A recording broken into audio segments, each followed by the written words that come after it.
Welcome to the Daily Review. This is Fed Razak, Senior Trading Strategist here at CMTrading, and today is September 11, 2024, and today is Wednesday morning. So looking at the highlights of the day, JP Morgan, the largest financial institution in the world, makes a nosedive. But first, looking at today's major economic events. So at 2:30 South African time, we have a very important core price index CPI number coming out from the United States. Now looking at the various markets, starting out with the Forex symbols, Japanese yen trades higher versus the US dollar, getting stronger. And as we shift over to the indices, the Dow Jones and the NASDAQ taper lower after getting that bounce. Now looking at commodities, gold pushes higher to resistance while oil breaks lower and natural gas gets a bounce. Now looking at the stocks, JP Morgan obviously tanks, while we saw Google also selling off tremendously and on support. Now lastly, looking at cryptocurrencies, Bitcoin jumping off support, but it's still there. So let's take a look at the markets and see what we can expect from today's trading.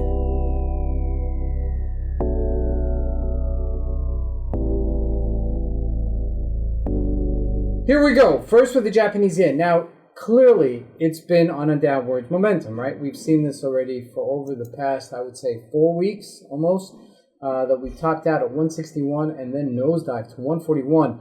That's 2,000 pips. That is a marker of a complete change for the Japanese yen. Now, if you look at a longer time frame, it's right there. It's on supporters level, a major supporters level. That would have been that spot where we just took it higher, and now we're coming back to our low of 141. Now, potentially, we're looking at a weekly chart. Potentially, we can bounce off of this. Now, back onto a 4-hour chart. It is making new lows, but realize on a longer time frame, this is supporters level, especially because we have CPI coming out today, tomorrow PPI, and next week FOMC. These are all four very important numbers. They're going to give us some sort of direction for the markets. Now, what else to look at? Besides that, Forex symbols really not doing much. I mean, euro is really unchanged, a little bit of a bounce. GBP also a little bit of bounce. Nothing really to write home about. But this may be the catalyst for those bounces as that test that lows again, either 111-ish on the euro or 132.5-ish on the GBP. Now, let's jump into commodities. Gold back on its highs, back on a resistance, 25,024. Now, it does look like it has a continual buying into it, which is implied that we may have a nice move on the upside as this continues to break out higher. Crude oil, the opposite, made new lows yesterday to $66 a barrel, hitting even $63 yesterday. You can't see it here, but it did. Okay, it really tanked yesterday. Can we see it there? A little bit better.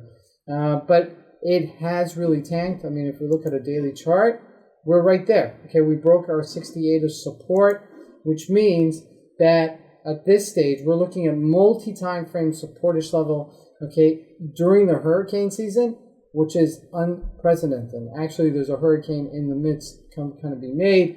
We may bounce off of it if there's disruption in the shipments of oil to the Gulf of Mexico. Now, jumping into natural gas, also bouncing off the supportish level, 211 to 222. Not a big deal, but remember, natural gas trades in percentages, and that's a big percentage. Now, shifting over to stocks, let's take a look at this JP Morgan. We went from 217 to 205 yesterday. That is a major nosedive. Okay, we did bounce off of it, that 202 level, but this is definitely something to keep your eye out, because if it does break lower, this will bring down the rest of the markets. And everybody's just waiting for the FOMC. And then remember, in just 2 months from now, we have major elections in the United States. Will really dictate the future of the U.S., at least for the next 4 years.